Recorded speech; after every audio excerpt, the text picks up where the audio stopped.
Welcome. Today we're undertaking an in-depth exploration of a case that, well, it remains a stubborn contradiction right at the heart of the UK's intelligence community, the death of Gareth Williams. And this story is a deeply disturbing blend of top-secret operations, intense privacy, and a crime scene so improbable it forces you to question every single official explanation. It really does. Gareth Williams was an analyst for GCHQ, that's Britain's signal intelligence agency, and he was on secondment to MI6 in London. Right, the Secret Intelligence Service. Exactly.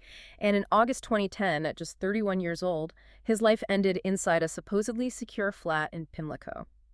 And the details of that final scene, they are precisely why, over a decade later, this case is still so profoundly unsettling. The single image, the one that you just can't shake, is the discovery of his body. Gareth Williams was found naked, zipped inside a large red North Face sports bag. A duffel bag. Which was then padlocked from the outside and then placed into the bathtub of his ensuite bathroom. And right there, that's the core conflict that all our sources grapple with. You have a senior coroner who, after hearing months of evidence and expert testimony, concluded the death was unnatural and likely to have been criminally mediated.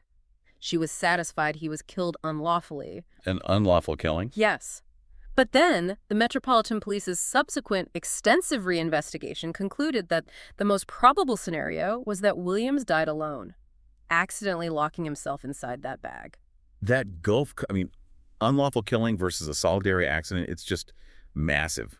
Our purpose today is to meticulously scrutinize the available sources, dissecting the conflicting evidence and, the institutional failures that allowed this contradiction to persist. And we have to acknowledge the profound sensitivity of this material. This is a tragedy for Gareth Williams and his family, who've had to navigate these completely opposed official narratives for years. Absolutely. So to really understand what's at stake here, I think we have to start with the man himself. We do. To appreciate the stakes, we have to understand the caliber of the individual at the center of it. Gareth Williams was an exceptional mind, born in Anglesey, Wales, a proud Welsh speaker, and his academic trajectory was, well, it was nothing short of brilliant. His brilliance showed up early, didn't it? And it was rapid. He actually began studying advanced mathematics part-time while he was still in secondary school. He was, intellectually sprinting while his peers were still learning to walk. This all culminated in him achieving a first-class honors degree from Bangor University when he was just 17 years old. 17. I mean, just think about that. And he didn't slow down there. He went on to get a PhD from the University of Manchester. The sources really emphasize that Williams wasn't just highly educated. He possessed this rare aptitude for cryptography and complex problem solving. Skills that are perfectly tailored for the world of signals intelligence. Perfectly. Which is what led him, naturally, into that realm. In 2001, he joined GCHQ in Cheltenham. And this was his preferred environment, wasn't it? Quiet, focused, out in the countryside. For nearly a decade, he rented a room in Prestbury. He was known there as an intensely private man who, cherished his routine and his bicycle. He did. But the nature of his talents meant he was eventually needed elsewhere. By 2009, he was on the secondment to SIS, or MI6, in London. He was serving as a junior analyst, housed in that secure, government-owned flat at 36 Alderney Street in Pimlico. And that move, it immediately altered his exposure profile.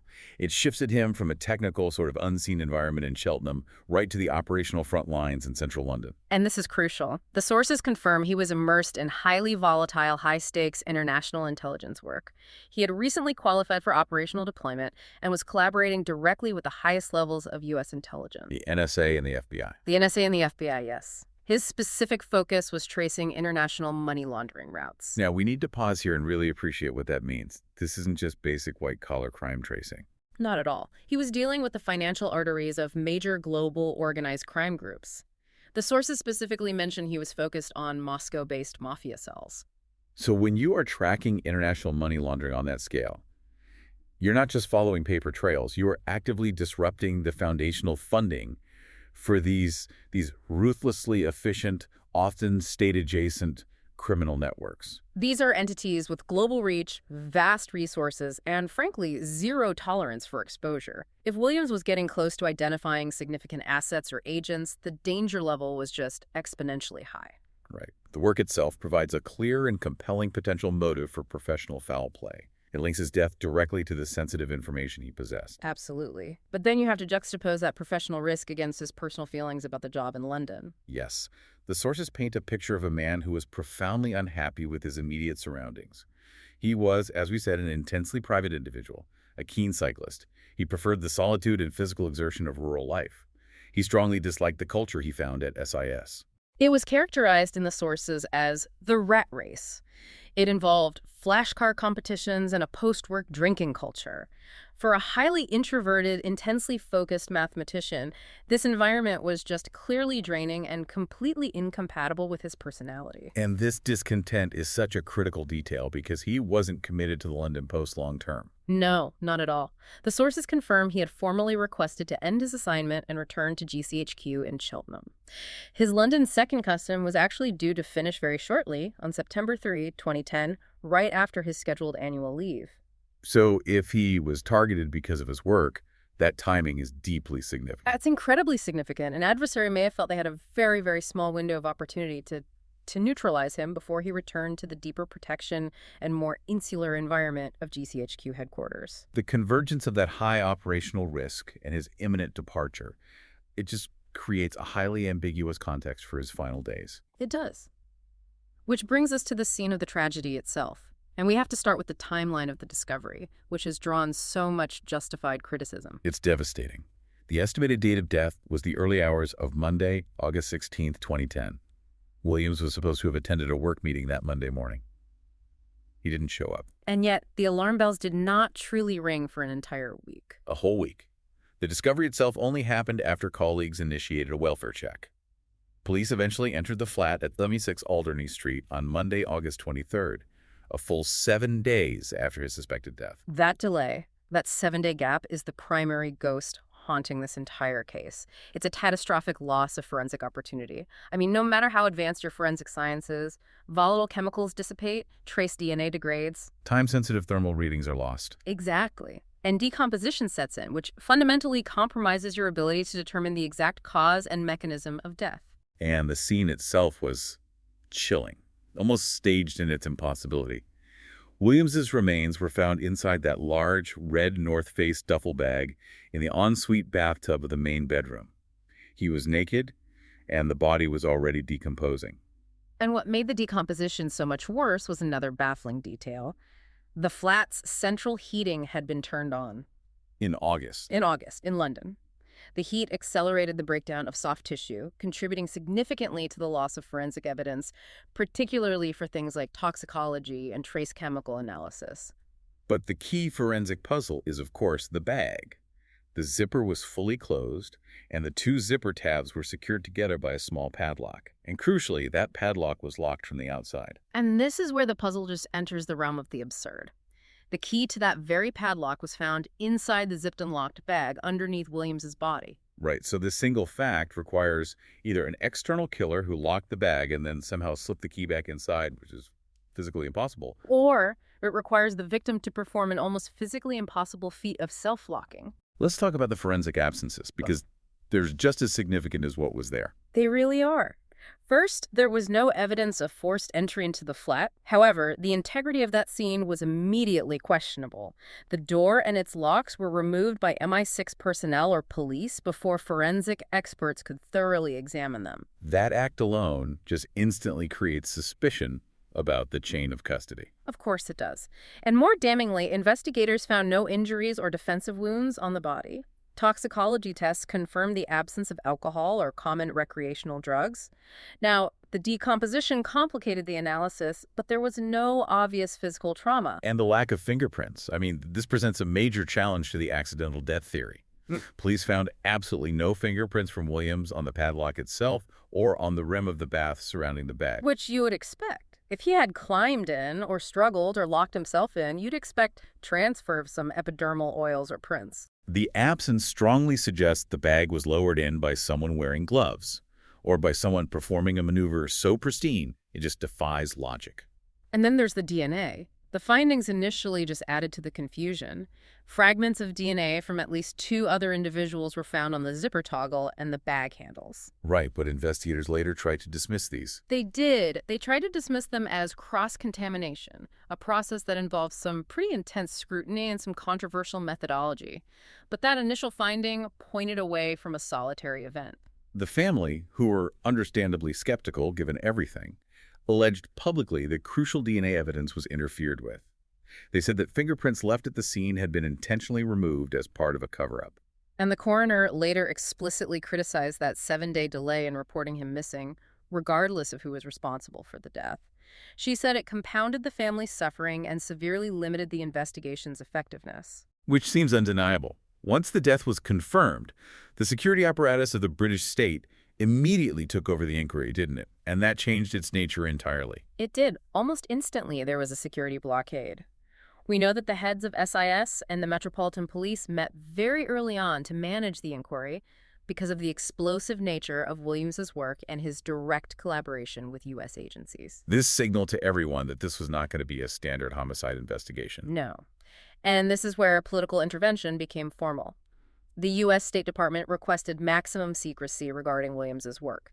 To comply, the then Foreign Secretary, William Hague, signed what's called a Public Interest Immunity Certificate, a PII certificate. For anyone listening, we should probably clarify what that is. A PII certificate is a powerful legal instrument that allows the government to legally withhold specific documents or details from court proceedings, Including a coroner's inquest. right, on the grounds that disclosing them would harm the national interest or public safety.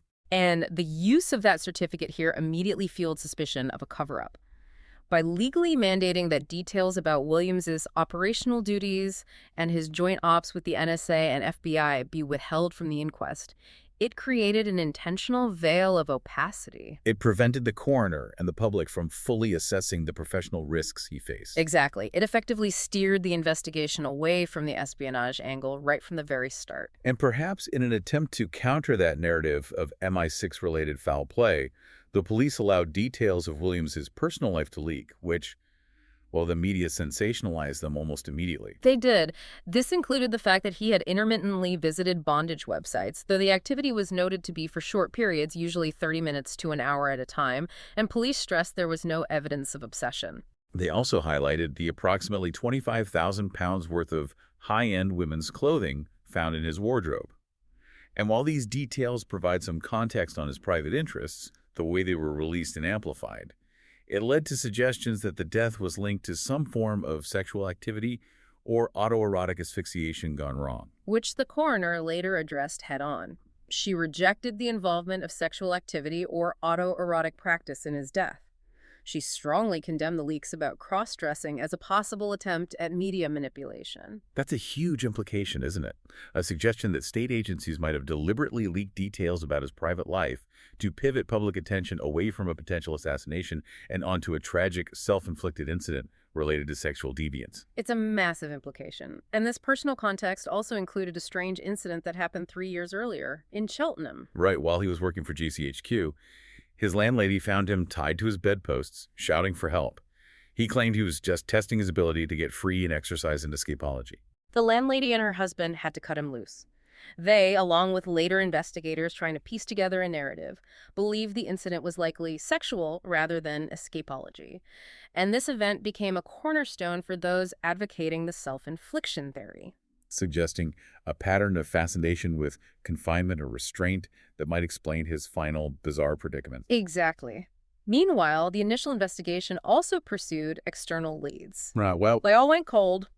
Police released an e-fict photo of 2 individuals described as a Mediterranean couple who were seen entering the communal entrance of the Pimlico flat complex. but that went nowhere. It went nowhere.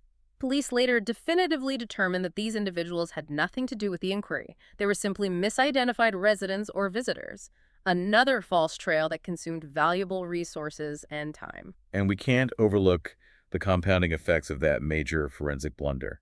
Early on, DNA found on Williams's hand was initially and very sensationally attributed to an unknown third party. Right, suggesting a struggle or direct contact with an assailant. It caused immediate alarm. And the reality, as it turned out, was profoundly disappointing and just, damaging to the investigation's credibility.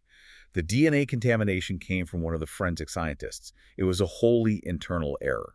The forensic company, LGC, had to issue an apology. So the cumulative impact of the delayed reporting, the PII certificate creating secrecy, and then significant forensic errors. It just served to erode public trust and severely complicate the narrative for Williams's grieving family. The sheer volume of these contradictions, the locked bag, the lack of prints, the accelerated decomposition, it meant the inquest led by coroner Fiona Wilcox became a real battleground between physical reality and theoretical possibility. And the central question for the coroner was intensely focused.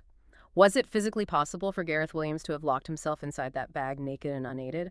And the answer required rigorous testing, not just speculation. This is where the technical details are so crucial.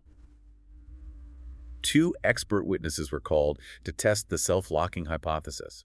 They used a similar red North Face bag and were instructed to attempt the maneuver. The results were damning for the accidental theory. The experts made an astonishing 400 attempts to lock themselves inside the bag. 400. And in 0 instances were they successful. The challenge lay in the physical mechanics. Once you're zipped up, the position of your shoulders and the direction of the zipper mechanism make it nearly impossible to reach back and manipulate that tiny padlock catch, especially without leverage while you're contorted inside that confined space. So it's basically impossible. One expert, while failing to do it himself, conceded there was a small chance it might be technically possible.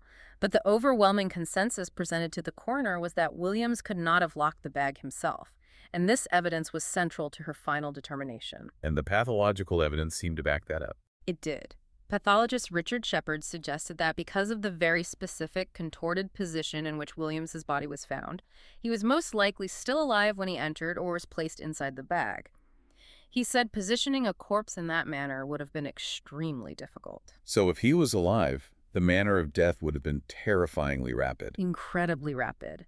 Another pathologist determined that once the bag was zipped and locked, Williams would have been overcome by hypercapnia, that's elevated carbon dioxide levels, in just 2 or 3 minutes. 2 or 3 minutes. That's all. Hypercapnia occurs because the small air supply is rapidly exhausted, and the victim quickly begins rebreathing their own exhaled CO2. This rapidly lowers blood oxygen levels and causes unconsciousness and death within minutes. So any struggle, any attempt to escape would have been cut brutally short. Which aligns with the lack of defensive wounds. It points strongly toward a sudden, incapacitating mechanism of death, possibly involving poison or rapid suffocation. And this overwhelming combination of physical impossibility and rapid death led coroner Fiona Wilcox to her powerful, clear conclusion on May 2nd, 2012. She delivered a narrative verdict. She found that, on the balance of probabilities, which is the legal standard for inquests, Williams' death was unnatural and likely to have been criminally mediated. She stated explicitly, "I am satisfied that on the balance of probabilities that Gareth was killed unlawfully." Her conclusion was so direct, she was satisfied that another party placed the bag containing Williams into the bath and, crucially, locked the bag from the outside. And she suggested the likely cause of death was either rapid CO2 poisoning or the use of a short-acting poison introduced shortly after he was secured inside. But her verdict wasn't just about the cause of death, was it? It included this blistering condemnation of the security agency's handling of the case. It did. She criticized SIS for the 7-day failure to report him missing, noting this negligence directly caused the loss of crucial forensic evidence and exacerbated the family's anguish. It was a clear finding of a failure of their duty of care. And she also openly condemned the media leaks about his private life, suggesting they were a deliberate attempt at media manipulation. Yes, essentially the judiciary accusing the security apparatus of trying to shift the blame away from espionage and homicide and onto a bizarre personal mishap. And then there was the revelation about the memory sticks. Perhaps the most damaging revelation for the police. She criticized the Metropolitan Police's Counterterrorism Command, SO15, for failing to disclose the existence of 9 memory sticks and other property found in Williams' SIS office before the inquest began. And the fact that SO15 was involved is significant, right? The use of a counterterrorism unit for a potential homicide immediately signals the investigation was considered highly sensitive, potentially politically charged. Absolutely. And their failure to disclose those memory sticks suggested to the coroner that the police were either incompetent or deliberately obfuscating information.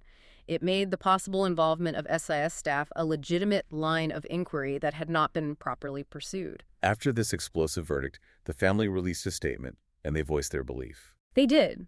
They stated they believed a member of some agency specializing in the dark arts of the Secret Services was involved in his death.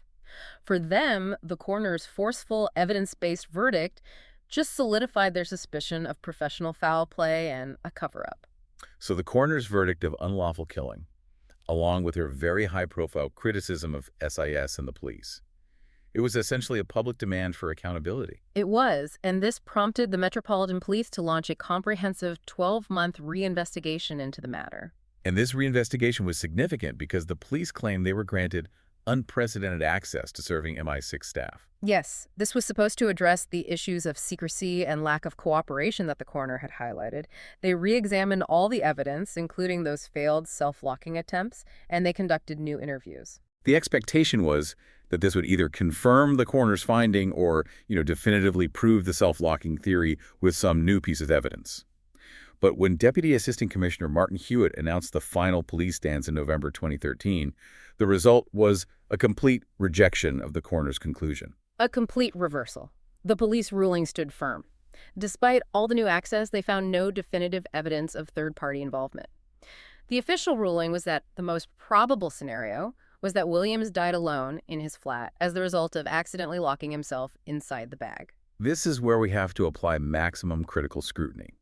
The police essentially elevated a remote, theoretically possible scenario, one which two experts failed to replicate 400 times over the evidence-based balance of probabilities standard used by the judiciary, which pointed to homicide. And they offered a sophisticated justification to explain that critical lack of forensic evidence. Hewitt suggested it was theoretically possible for Williams to have lowered himself into the bag while already zipped up, or performed the maneuver without touching the rim of the bath or the padlock. Just think about the physics involved there.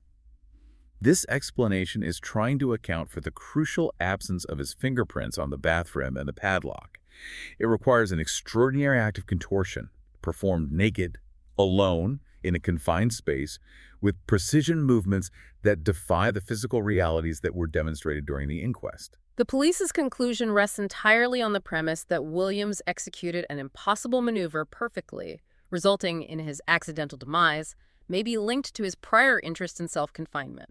It just forces you to ask, how can an investigative body reject the strong forensic conclusion of the coroner, who heard all the same evidence and instead prioritized the least likely explanation? To many, this reversal, coming after unprecedented access to MI6, suggested that bureaucratic convenience and the protection of intelligence assets had overridden the pursuit of justice and forensic reality. The police did acknowledge they couldn't rule out third-party involvement, especially given the 7-day delay. They did, but they stated there was simply no evidence to support it. And this ambiguity essentially allowed the intelligence services to avoid the coroner's finding of unlawful killing, leaving the Williams family in this perpetual state of contradiction between a judicial ruling of homicide and a police ruling of accident.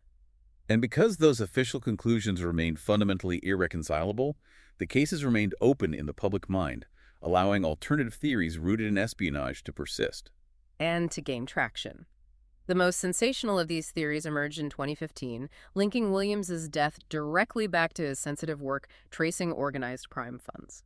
This came from claims made by a former KGB agent, Boris Karpichkov, who had defected and lives in the UK. Yes. Karpichkov claimed that his sources in Russia pointed to the Russian Foreign Intelligence Service, the SVR, being directly responsible for the murder. And the narrative he put forth provided a chilling specific motive rooted in high-stakes espionage. The alleged motive wasn't just about money laundering, but about protecting a major Russian asset. Karpichkov claimed the SVR had tried to blackmail Williams into becoming a double agent, using information they'd gleaned from his private life. And when Williams refused, he allegedly threatened to expose a high-value Russian spy operating inside GCHQ Williams's home base. So according to this claim, Williams's threat to expose the agent escalated the situation beyond coercion. It forced the SVR to decide to exterminate him immediately to protect their agent inside the British intelligence hierarchy. It's the ultimate insider threat scenario. And Karpichkov even provided a detailed, if unproven, alleged method of execution. An untraceable poison introduced through his ear, which would explain the lack of physical struggle, the lack of external injury, and the rapid collapse that led to him being placed inert into the bag.